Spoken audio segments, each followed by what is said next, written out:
Always trust. We ask the question, What is needed in the world? is that going to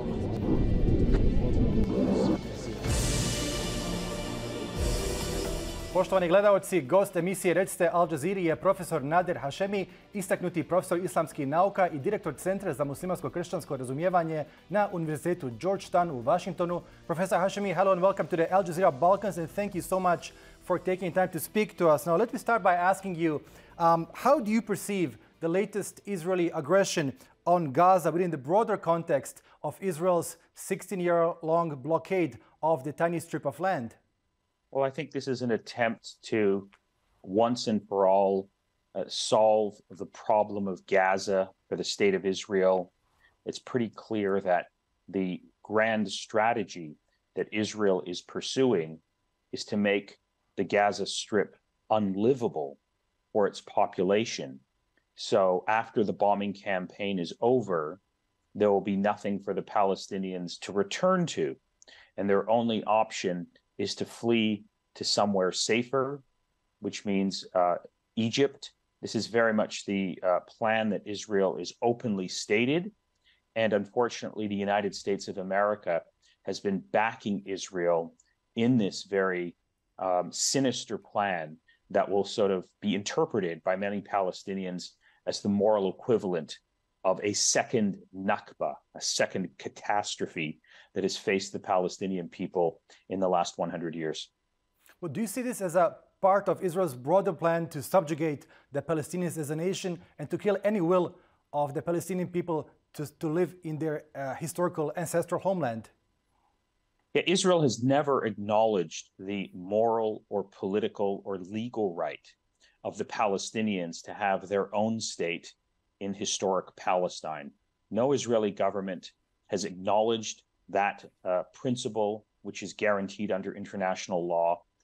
The attempt very much is to subjugate and to prevent the Palestinians from achieving statehood. And so this is part of, it's part of a longer plan. Up until October 7th, and Benjamin Netanyahu has openly, explicitly stated this, the plan was to sort of keep Hamas contained, under control in the Gaza Strip. And then he could point to the existence of Hamas and tell the international community, look, we have no one to negotiate with. These people are terrorists. These people are evil. They dominate the Gaza Strip. They don't recognize us. And so this was the strategy that he was adopting while allowing Israel in the West Bank to expand settlement expansion under the guise of, no alternative left for Israel. In other words, there was no peace option. So quietly and very consistently, Israeli settlements could increase in the West Bank. And every time there was pressure on Israel to negotiate with the Palestinians, he could point to Hamas. Now, that strategy blew up on October the 7th when Hamas surprised everyone with this breakout from Gaza and then the horrific massacres that they undertook, and all of the calculations and assumptions that were informing Israeli policy up until this point have now come undone. And so there's great confusion and chaos in Israel. And unfortunately, the Israelis think that they can solve the question of Palestine through military means. They just crush Hamas and everything will be fine, and Israelis can go back to the life that they were living. But anyone who understands this conflict knows that there is no peace and security for one people in Israel-Palestine that comes at the expense of the other group in this conflict. Unfortunately, the Israelis have not understood this. The Americans have not understood this, and that's largely why we are in this conflict today. Right, but Professor, it's perhaps worth reminding our viewers that Israel, in fact, welcomed the creation of Hamas back in the early 1980s as sort of a counterbalance to the Palestinian Liberation Organization, which was back then considered by Israel to be somewhat extreme. So even if without Hamas, even if the group is entirely destroyed, perhaps the reasons which led to the creation of such a group are still pretty much in place, right? Correct. Yeah, that was a strategy. It's a famous strategy that all imperial powers pursue. It's called divide and conquer. So Israel allowed early sort of elements that were associated with, Muslim extremism to emerge in the Gaza Strip as a counterbalance to the PLO. But then, of course, that current got very strong, and Israel was facing, a situation where it sort of contributed to the creation of a Frankenstein that it could not control. So this is, a longstanding policy that we've seen before. It continues until today, and people forget that, exactly the same things that we're hearing today about Hamas, that they hate Jews, that they hate the state of Israel, the exact same things were said about the PLO in the 1980s. And the goal here is very much to prevent Palestinians from having a state of their own. I think these descriptions that we're seeing about Hamas today echo what was said about the PLO in the 1970s and 80s, and the fundamental political task of these types of analysis is really to divert attention away from what's happening in this conflict and to prevent the Palestinians from having a state of their own. I think that's really the agenda here. And I don't want to apologize for the atrocities of the PLO or Hamas. I mean, we have to condemn any attack on civilian life. I think we have to be principled about this, but we also have to be aware that there's a larger political context. This is not a conflict that began on October 7th. It goes back at least until 1948. And if we want to be taken seriously in our analysis of this conflict, we have to be able to, speak to the broader political and moral context that shapes our understanding of what's happening today in Palestine. Right, Professor. Now you live in the U.S. I was wondering how is Israel's aggression against Gaza portrayed in mainstream American media outlets, and to what extent do Western media narratives parrot the Israeli official line? For the West, both politicians and for the mainstream media, this story is primarily about Israel, and the Palestinians are at best an appendage to the story, an afterthought. The humanity of the Palestinians is not given the same weight, the same value as the humanity of Israelis. I think that's the proper framing that I've seen in watching how politicians and the mainstream media have responded to this recent crisis. And I think this goes back to the very long and deep history in the West of anti-Semitism, culminating in the horrors of the Nazi Holocaust. And so when you have large numbers of Jewish civilians killed, this evokes the worst fears and brings back to the minds of many Westerners the history of anti-Semitism. But of course, that framing completely ignores the fact that historic framing during World War II doesn't help us understand what's going on today, where Israel is one of the most powerful states in the Middle East. It's bombing a largely defensive civilian population.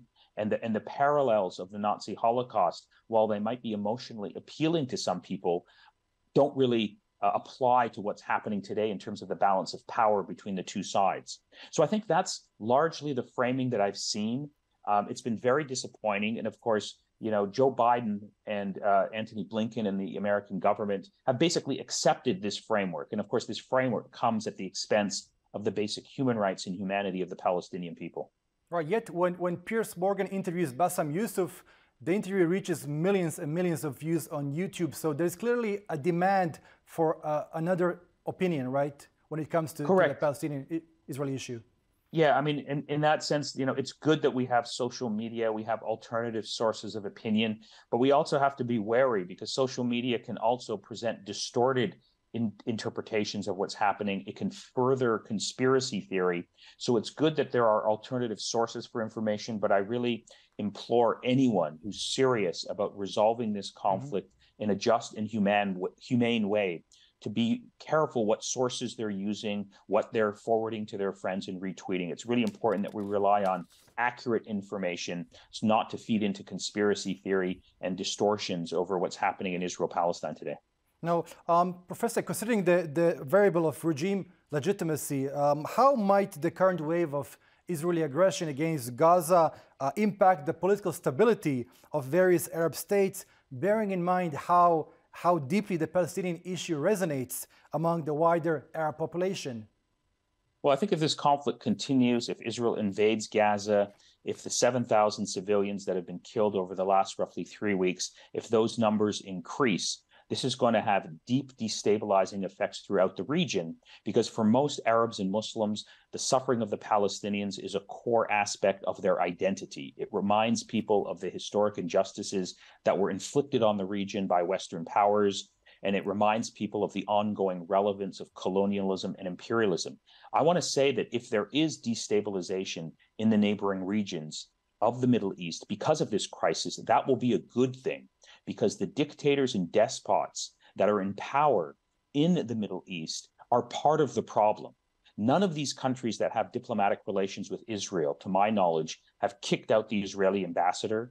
None of them have broken relations. And let's be clear, the Arab world has the ability right now to stop the bombing of Gaza if tomorrow they were to announce that no more oil will be sold to any Western country that's backing Israel.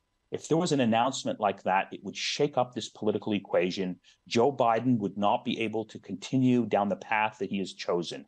And this suggestion that I have of an oil boycott against Western countries that are contributing to the persecution of the Palestinians is not a fantasy. If you know the history, in 1973, King Faisal of Saudi Arabia did precisely that after the 1973 war, and the West had to take notice. But I think the fact that this is not happening in the Arab world just reminds us how monumentally corrupt and bankrupt the leaders of the Arab and Islamic world are today.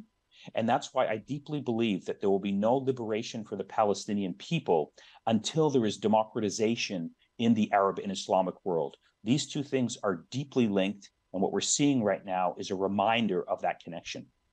Right, but so then again, over the last couple of years, we have seen this so-called normalization process between Israel and the Arab states. But I was wondering, what is the opinion of the average Arab towards Israel? So if there is reconciliation from a top-down level, what does the Arab street say? I think most people, when they're watching these normalization agreements, they feel completely frustrated and alienated because these so-called peace agreements are not peace agreements between people in the Arab world and the people of Israel. These are peace agreements between Arab dictators and Benjamin Netanyahu, who's leading a right-wing fascist coalition. The people of the Arab world have no say in these deals. I think, generally speaking, the average citizen in the Arab world is in favor of a genuine and sincere peace agreement with Israel, but on the condition that the Palestinians get justice, that the Palestinians get some hope for the future. That's, I think, a popular view, but of course, that's not one of the options here. And if you know anything about these peace deals, known as the Abraham Accords, they were based on the complete ignoring of the question of Palestine. And Jared Kushner, who was the key architect of these peace deals, I'm talking about Donald Trump's son-in-law, openly stated that, look, the Arabs don't care about Palestine anymore. Of course, what he was really saying was the Arab dictators, who he had spent a lot of time with, don't care about the question of Palestine. But as we're seeing today, and as we have seen over the last 3 weeks, based on the protests in the region, the Arab and Muslim world deeply cares about the suffering of the Palestinians. The dictators that rule over Muslims clearly do not.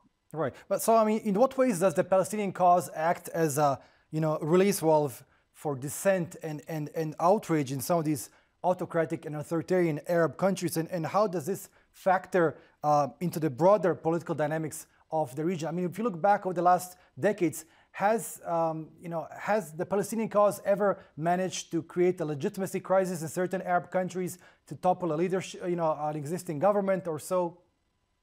Yeah, the way that it works is that, look, after the Arab Spring, the level and the extent of authoritarianism has deeply expanded. You're not allowed to protest anywhere in the Arab world because these Arab dictators are scared of their own populations. And so as they're secretly trying to move toward diplomatic relations with Israel, this is deeply unpopular. They're very aware of what's happening on the ground. And so one way of sort of, dealing with popular anger and resentment over the political status quo and over the corrupt rule that shapes the lives of many Arabs and Muslims is to sort of, at key moments when people are outraged and they're seeing thousands of Palestinians being killed, they'll let a little bit of public space to open so people can come and demonstrate, but they can only demonstrate by directing their anger toward Israel. If Right. these protests start to direct anger toward the dictators that rule over the Arab populations, then they'll quickly be crushed. So I think this is a very cynical game that Arab dictators are playing. They don't care about the Palestinians. They care about fundamentally perpetuating their own political rule. That's the basis of their analysis. That's how we have to start to understand these political situations. Now, Professor, you teach in the U.S. Tell us more about Israel's lobby campaigns and pressure groups and how they operate to purge critical scholars from U.S. universities. I mean, how does this function? Have you personally faced any sort of pressure in your career? Well, Israel has a very sophisticated political lobbying apparatus.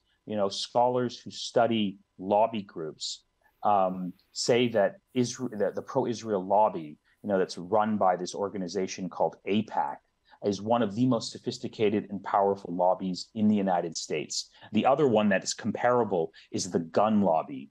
That is also very powerful. And so this is an apparatus that has a lot of resources, has a lot of dedicated supporters, and they're able to sort of intimidate people by attacking them for supporting the rights of the Palestinians. The way that they do it, however, is not to say that you can't support Palestinian rights. They try to manipulate, distort, and manufacture arguments against professors by claiming that your support for the Palestinians is anti-Semitism, right? And that's what happened to me last year at my university, my previous university at the University of Denver. I gave an interview to a podcast. It was completely distorted, manufactured, and I was presented as being somewhat of an extremist. And then elements of the pro-Israel lobby lobbied my university and got my university president to issue a statement condemning me.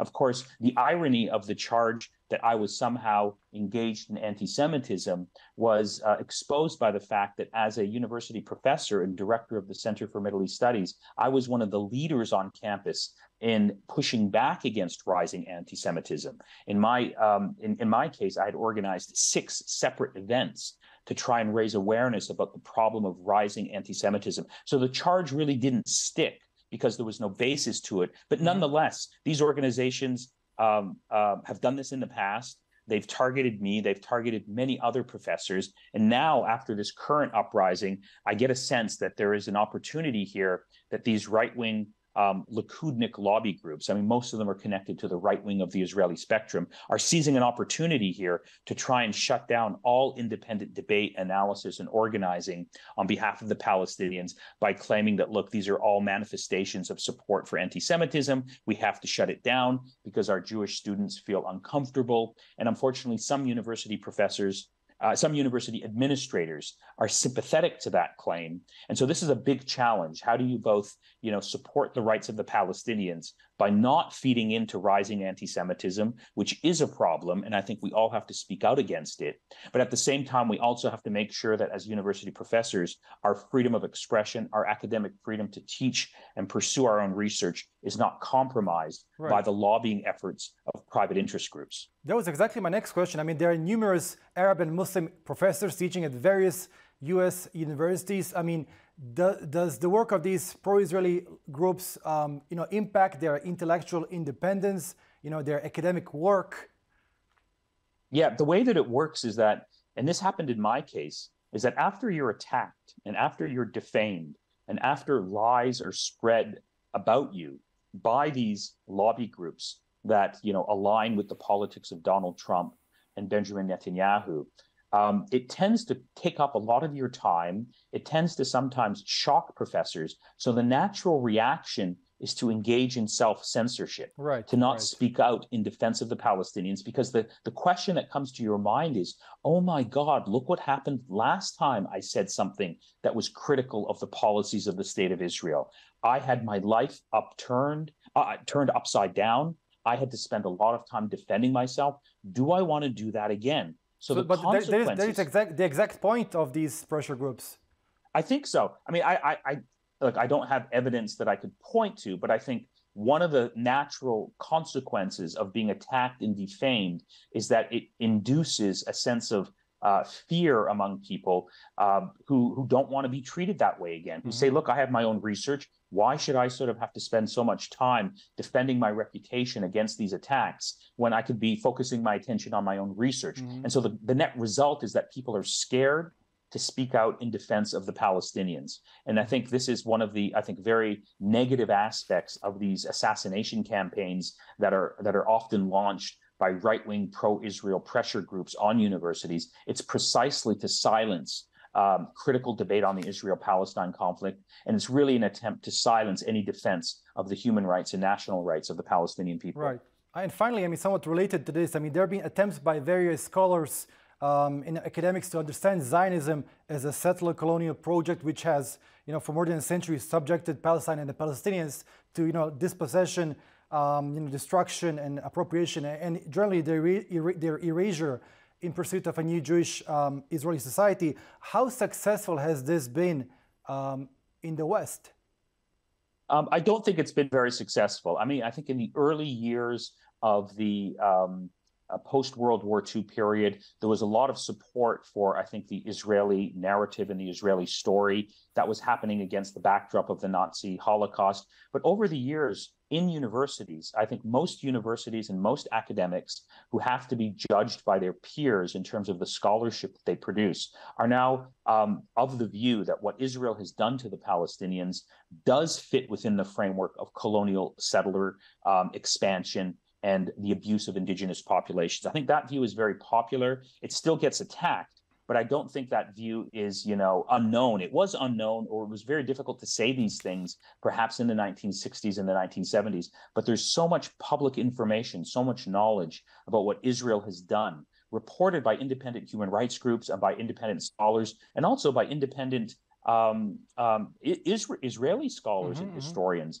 that these claims are simply irrefutable. Now, of course, supporters of Israel will push back and say, from the perspective of Jews in Palestine, they're not a settler colonial regime. They have indigenous roots, they have historic connections, and that is the case. So I think one has to be sort of, fair and balanced, that we have to acknowledge that there is a historic claim that Jews have to Palestine, but so do the Palestinians. And the historic claim that Jews have to Palestine based on their historic connections cannot and should not come at the price of the Palestinian people. Unfortunately, that is the case. And unfortunately, Western countries, both in the past and today, are supporting a situation where the rights and the rights and the opportunities of Israeli Jews now are valued in much greater capacity and in much greater depth than the rights of the Palestinians are. And so this is a big problem. It produces claims of double standard. It gets people angry. And I think unless there's a change in the policies of Western governments,